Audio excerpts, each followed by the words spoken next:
বিসমিল্লাহির রহমানির রহিম। আজকে দুটো ছোট টপিকস নিয়ে কথা বলবো। একটা হচ্ছে ভেন্টিলেশন পারফিউশন রেশিও, আর একটা হচ্ছে কম্পোজিশন অফ এয়ার। প্রথমেই ভেন্টিলেশন পারফিউশন রেশিও। নর্মালি আমরা জানি ভেন্টিলেশন বলতে কি বুঝি, replacement of air or gas, যে কোনো স্পেসে এয়ার এবং গ্যাস রিপ্লেসমেন্ট হওয়াটাকেই ভেন্টিলেশন বলি জেনারেল টার্মে। আর আমার রেসপিরেটরি ফিজিওলজির ক্ষেত্রে আমরা বলবো যে লাংসের মধ্যে এয়ার এন্টার এবং লিভ নেওয়াটাকে আমরা ভেন্টিলেশন বলি। তাহলে পারফিউশন বলতে কি বুঝছি, যে movement of blood into lung through pulmonary capillaries, তাকে আমরা পারফিউশন বলছি। আর এই দুইটা রেশিওটাকে আমরা ভেন্টিলেশন পারফিউশন রেশিও বলবো। তার আগে কিছু কথা বলে নেই যে আমাদের সব অ্যালভিউলাই হচ্ছে ইকুয়ালি ভেন্টিলেটেড থাকবে এবং blood flow through pulmonary capillary same থাকবে ফর ইচ অ্যালভিউলাস। তারপরও কিছু কিছু ক্ষেত্রে স্পেশালি বিভিন্ন লাং ডিজিজে লাংসের কিছু এরিয়া হচ্ছে ওয়েল ভেন্টিলেটেড থাকে, বাট এখানে কোনো ব্লাড ফ্লো থাকে না।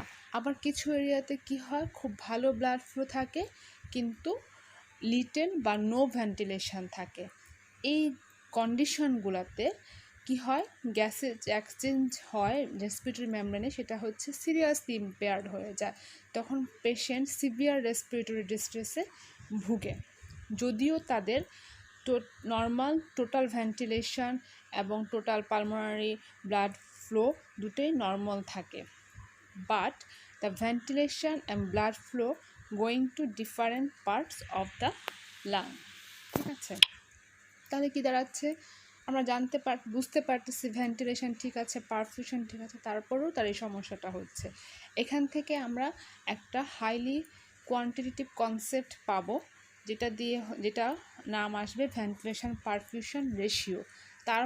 সেটা দিয়ে আমরা বুঝতে পারবো যে পেশেন্ট বা সাবজেক্টের কন্ডিশন অফ লাং কীরকম। তাহলে ভেন্টিলেশন পারফিউশন রেশিও বলতে আমরা বুঝতে পারি যে the ratio of alveolar ventilation and the amount of blood that perfuse the alveoli.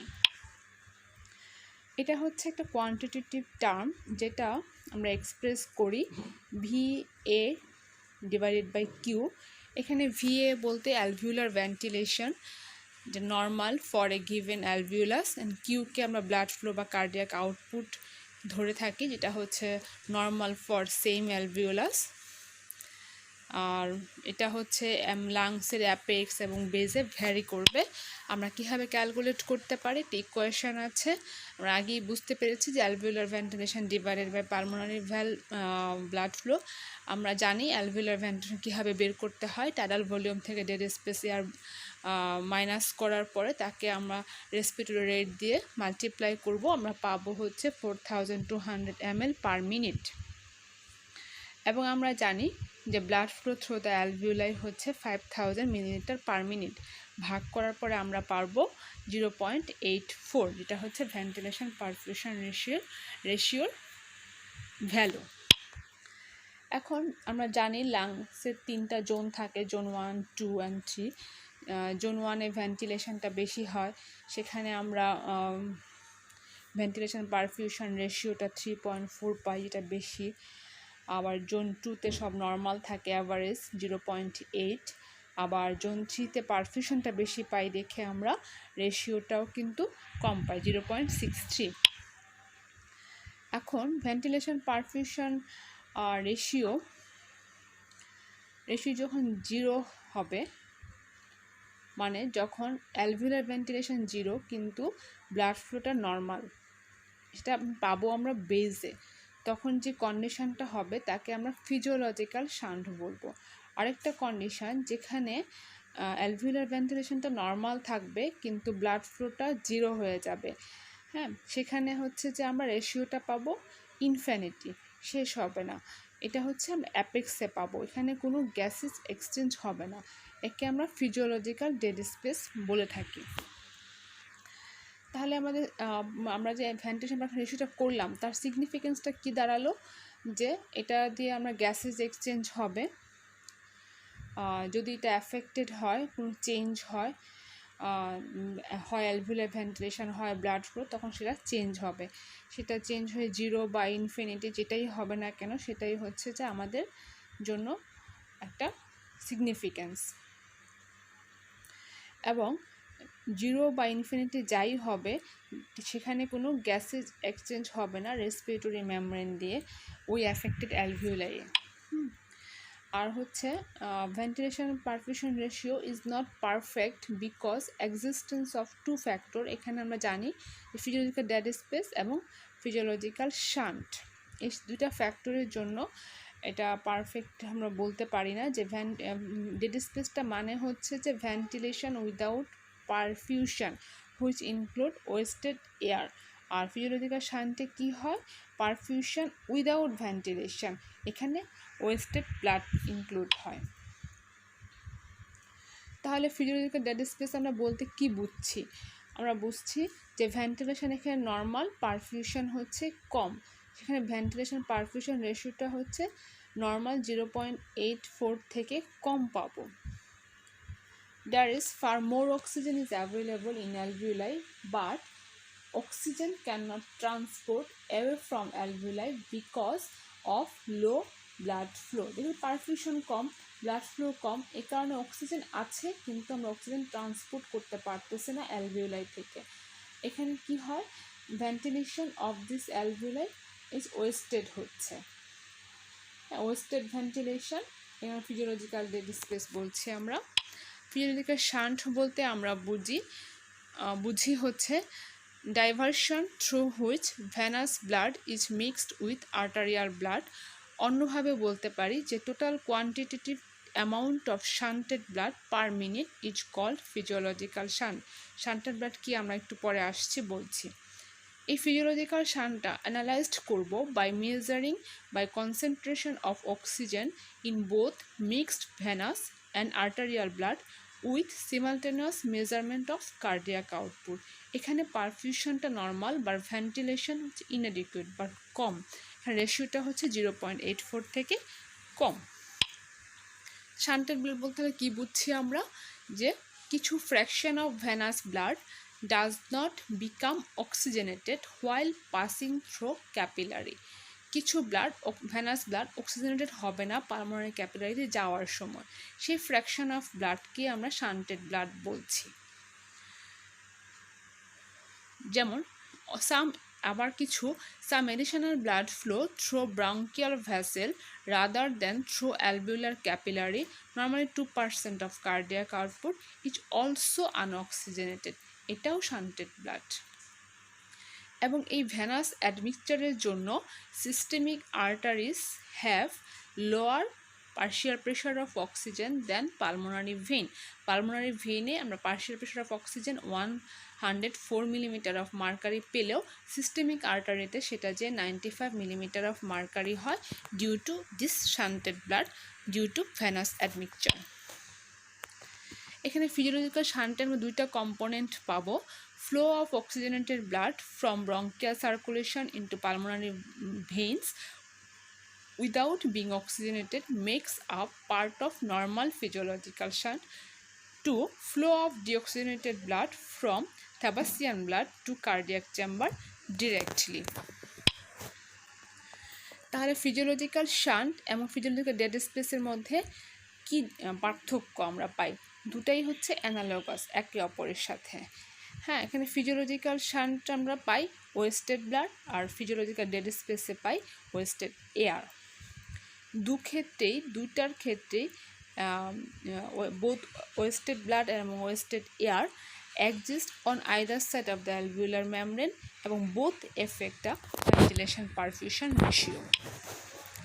Physiological variation কী হয় আমাদের? ফিজিওলজিক্যাল হচ্ছে দ্য রেশিও যদি ইনক্রিজ হয় ভেন্টিলেশন ইনক্রিজ হবে without any change in blood flow. আবার রেশিও ডিক্রিজ হলে ব্লাড ফ্লোটা ইনক্রিজ হবে without any change of ventilation.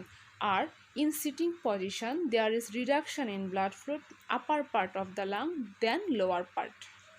So in upper part মানে zone 1 of lung ventilation perfusion রেশিওটা ইনক্রিজ হবে 3 গুণ। একই সময়ে zone 3 of the lung ventilation perfusion ratio decrease হয়ে যাবে, কারণ এখানে ব্লাড ফ্লোটা ইনক্রিজ হয়ে যাচ্ছে।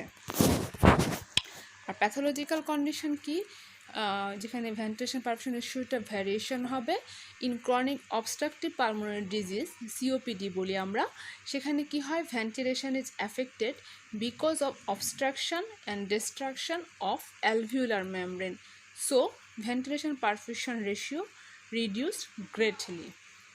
আরেকটা ব্যাপার, ইন অবস্ট্রাকটিভ লাং ডিজিজ, যে স্মোকারের ক্ষেত্রে হয়, various degree of bronchial obstruction, damage of alveolar wall, decrease effectiveness of lung as gases exchange organ, most of ventilation is wasted.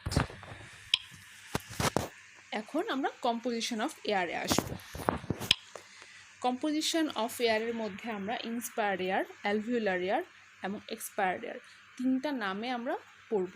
At first inspired air, যেটা হচ্ছে আমরা ইন্সপিরেশনের সময় ইনহেল করি। Atmospheric air composed almost entirely of nitrogen and oxygen.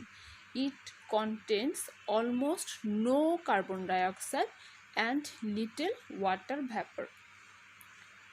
Then alveolar air, যেটা হচ্ছে লাংসের অ্যালভিউলায় থাকে। আর expired air কোনটা, এটা হচ্ছে যেই অ্যামাউন্ট অফ এয়ার আমরা এক্সপিরেশনের সময় এক্সহেল করি, যেটা হচ্ছে combination of dead space air and alveolar air. এখানে হিউমিডিফিকেশন অফ এয়ার হবে কিভাবে, যখনই আমাদের অ্যাটমসফিয়ারিক এয়ারটা রেসপিরেটরি প্যাসেজে এন্টার নিবে, তখন হচ্ছে যে সে রেসপিরেটরি সারফেসে যে ফ্লুইড আছে তার সাথে সে এক্সপোজড হয়ে যাবে। Even before air enter the alveoli it become almost totally humidified. Partial pressure of water vapour at normal body temperature of 37 degrees Celsius is 47 millimeter of mercury, যেটা partial pressure of water vapor in alveolar air. Because total pressure of alveoli cannot rise more than atmospheric pressure, this water vapor simply dilute the all other gases of inspired air. Okay, এটা হচ্ছে composition of atmospheric air, humidified air, alveolar air, expired air. এখানে atmospheric এয়ারের nitrogen যেটা আছে, হ্যাঁ, সেটাতে 597, সেটাকে হিউমিডিফাইড করলে 563.4 মিলিমিটার অফ মার্কারি হয়ে যায়। অক্সিজেনের ক্ষেত্রে এরকম 159 থেকে 149.3 হয়ে যায়, এরকম ডাইলুট হয়ে যায়। এটা কম্পোজিশনটা মুখস্থ করতে হবে, এটা পরীক্ষায় লিখতে হবে। তাহলে অ্যালভিউলার এয়ার এবং অ্যাটমসফিয়ারিক এয়ারের পার্থক্য কী হলো? Alveolar air does not have same concentration of gas as atmospheric air. কিছু ডিফারেন্স আছে, কি সেটা? First, alveolar air is only partially replaced by atmospheric air in each breath. Second, oxygen is constantly being absorbed into pulmonary blood from alveolar air. Third, carbon dioxide is constantly diffused from pulmonary blood into alveoli. At last, fourth, dry atmospheric air that enter the respiratory passage is humidified even before it reaches the alveoli. এগুলো হচ্ছে আমার alveolar এয়ারের সাথে atmospheric এয়ারের difference. তাহলে কি হলো, যে alveolar এয়ারটা constantly renewed হচ্ছে। Normal ব্রিদিংয়ে এই রিনিউডটা যদিও স্লো, আমরা ইচ ব্রেথে আমরা জানি টাইডাল ভলিউম আমাদের 500 ml, সেখান থেকে আমার 350 ml অফ এয়ার অ্যালভিউলাই এন্টার নিচ্ছে, থেকে যাচ্ছে 150 ml ডেড স্পেসের জন্য। তাহলে হচ্ছে amount of alveolar air replaced by new atmospheric air in each breath is only 70% of total alveolar air. Equation দিয়ে আমি দেখিয়ে দিয়েছি। আর সুবিধা কি স্লো রিনিউয়াল হওয়ার অ্যালভিউলার এয়ার? সুবিধা হচ্ছে যে prevention of sudden changes in concentration of gases in blood, এবং this make the respiratory control mechanism much more stable than it would be otherwise, এবং it helps prevent excessive increase and decrease in tissue oxygenation, tissue carbon dioxide concentration and tissue pH when respiration is totally interrupted. এগুলা হচ্ছে alveolar এয়ারের সুবিধা। Thank you for your patience hearing.